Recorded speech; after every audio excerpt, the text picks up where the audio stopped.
The Palantir stock has been the topic of many conversations as of late, and in today's video we're going to be looking at its price actions, the recent developments, the technicals, and my opinion on if you should be buying the stock. As the market is very volatile at the moment, we should be mindful about which positions we pick, as well as their individual timing and exposure. Before today's video begins, if you would like to see more stock analysis videos like this one, please remember to like, comment, and subscribe to my channel. Over the past few days, the price action of Palantir has brought the stock to around $8.28 before stabilizing around $8.99. Over the past few days or so, Palantir stock saw a surge of about 20% in the market, which took many people by surprise. The market has been challenging, to say the least. The equity market has responded unfavorably to inflation, conflicts, and possible increases of interest rates. Just as last week, there were reports saying that the current inflation requires the interest to go as high as 3 to even 5% in order to stay under control. Of course, those are simply opinions from some financial analysts, but personally I think that these opinions translate very well the general state of mind that's circulating around the markets, and that is the fear to see more money being locked up in fixed income assets instead of being in the tech or startup sectors. Looking back, Palantir benefited from favorable market sentiments when it first went public, and has operated in an environment where little, if any, attention is brought to the valuation ratios and its basis.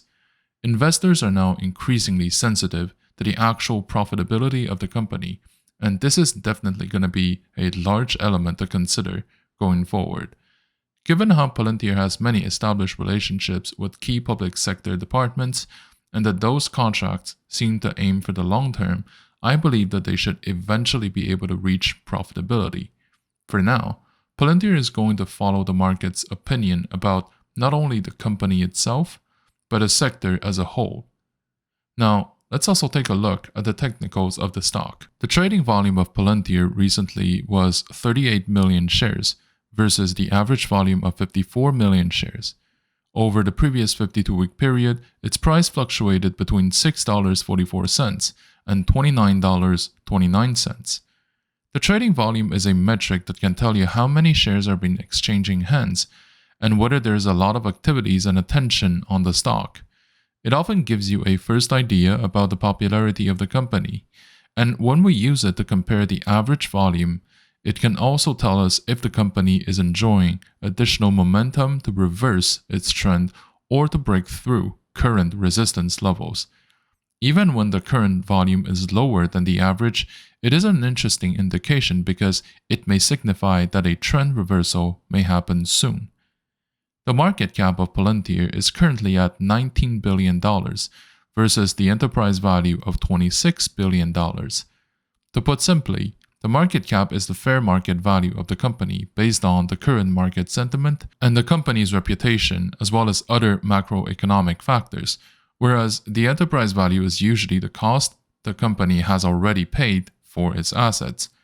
After paying off all the debts, it's worth mentioning that one of the most significant assets for a lot of growth companies can be intangibles, which means that they are not items or stocks that companies can use to generate income, but promises of its potential growth in the future, like pledges for major contracts, blueprints, and good management. For startups, most of their valuations are based on those intangibles, which can be valued in favorable market conditions. In concrete terms, this means that there can be a huge difference between the market cap and the enterprise value, giving a false impression to market participants that the market is trading at a discount. It's only trading below its book value and doesn't mean that the company itself is necessarily undervalued per se. It's also possible that the company itself is overvalued in the first place and has been deflated ever since. As we compare to the current price to the historical price fluctuations, the stock is 39% higher than the 1-month low, 39% higher than the 12-week low, and 39% higher than the 52-week low. On the options market, which often gives a hint on the market sentiment about where the stock price is likely going to go next, the implied volatility is 70%, versus the historical volatility of 110%. The put-call volume ratio is currently at 0.7. It's normal for many stocks to also tend to have a higher put option volume than what they deserve, as many institutional investors hedge their long positions by buying put options. The most recent volume of options traded is 39,000 contracts a day, versus the 30-day average volume of 80,000. In terms of open interest, the most recent volume of open interest has been 3.2 million contracts versus the 30-day average of 3.4 million contracts. The options contract is a derivative product from the underlying security, giving participants the possibility to have a right to either buy or sell the security at a predetermined strike price. Buying the contract would give you the right, and selling the contract would give you premiums with an obligation to execute the contract if the counterparty chooses to do so. It is often said that you can evaluate the likely scenario based on the opposite of what the current situation is. If there's a lot of put options, then there may be possible uptrends on a move, or that the reversal may happen if there's a lot of call options. The reasoning behind that theory is simple. Most option contracts expire worthless. In terms of shareholder structure, institutional shareholders own about a third of all outstanding shares. The biggest shareholders include BlackRock, Vanguard, and State Street. It's relevant to understand the shareholder composition of a company, as this helps to determine whether you should be holding the stock long-term or to view it as a trade opportunity. If the stock is mainly held by retail traders, this can be a sign that the stock lacks the depth to justify long-term trust from shareholders. Typically, the consensus is that there should be between 25 to 30% of institutional participation for the stock to be perceived as a sound investment, and not just a short-term trade. This is obviously subject to a lot of exceptions, since many great titles are mostly held by retail investors and not institutional ones, but that tends to be the exception and not the rule. Let's also take a look at the short interest present in the stock, which is the amount of positions aiming to profit if the share price falls lower. Sometimes, when there are significant short interest in the total volume, this can be a sign that there is an organized shorting operation going on, like what happened with GameStop and AMC. The current short interest is about 8% of the total float, with almost 40% of them coming out of the dark pools. Usually, if the short interest is above 15%, with a significant chunk of it coming out of the public exchanges, it may suggest that there are institutional positions taken to short the stock, giving possibilities for short squeeze.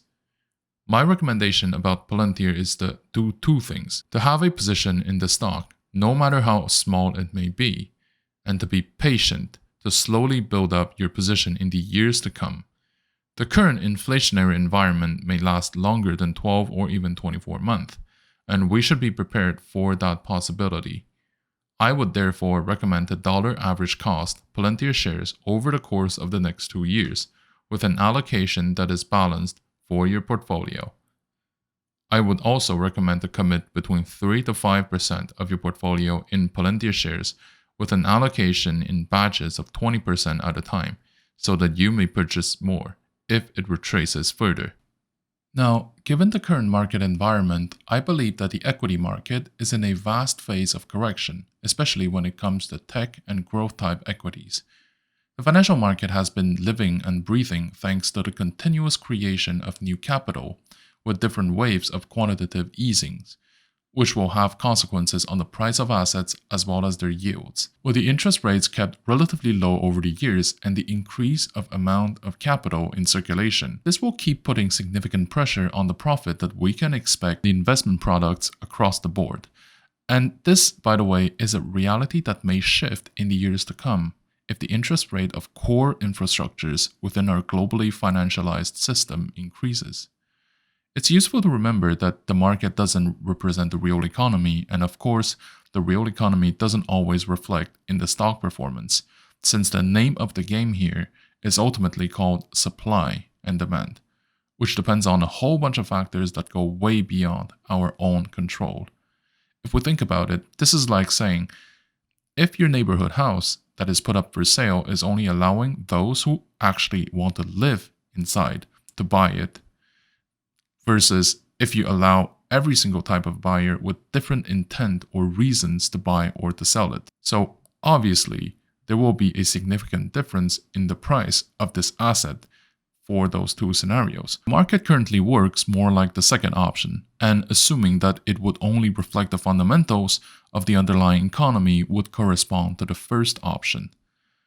There are a few elements that are considered to be the reasons. The first one is the significant increase of amount of money printed by the central banks around the world, which is then distributed to the banks, with the expectation that they will be loaned to businesses.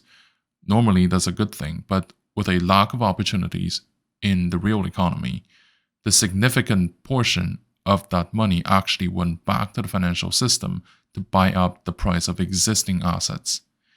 Now that the QEs have been wrapping up or ended around the world, I think that this drive behind asset price may no longer be as relevant as it is right now for the future. It is now compensated by the arrival of capital from one region to another, and from one sector to another even within the same jurisdiction. With the increase of tensions around the world, capital is always looking for a safe haven to park their money into, not just for a place to grow the nominal value, but with a currency that tends to keep its purchasing power as well.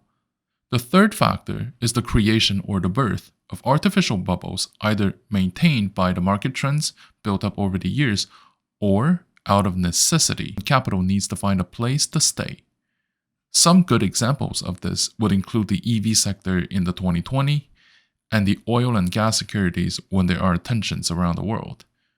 Either way, when it comes to the price trends of the market, the degree of uncertainty is a key drive behind the price fluctuations, and that is likely going to increase as we go on from there. When companies announce that they are going to enter or exit different markets, or that they will be trading on different platforms and exchanges, this can all have significant ramifications on the price of this asset. Some of the considerations to have when operating in this context include having a clear view of what is going on, especially regarding the cash flow and the capital flow, and avoid certain potential pitfalls. One of these is to be careful with short positions. Inherently, short positions are riskier than long positions as the downside of long positions is limited, whereas the short positions can lose you as much money as the stock price may reach, which is infinite. On top of that, we're now seeing a new phenomenon with short squeezes, involving a group of retail traders propping the stock price up, forcing short sellers to recover their positions. Sometimes the attempt will not succeed, but sometimes they end up in very spectacular success. Something else to consider is to treat tech stocks with care. To start, ask questions when the price of a security skyrockets without real fundamentals. It doesn't mean that you shouldn't be touching it with a 10-foot pole, but it does mean that there should be a difference between the decision of long-term holding and short-term trading. Either way, a rule of thumb is that each position should be structured in a way so that their individual performances will never affect the portfolio's stability. Thank you for watching. If you like my content, please like, comment, and subscribe to my channel.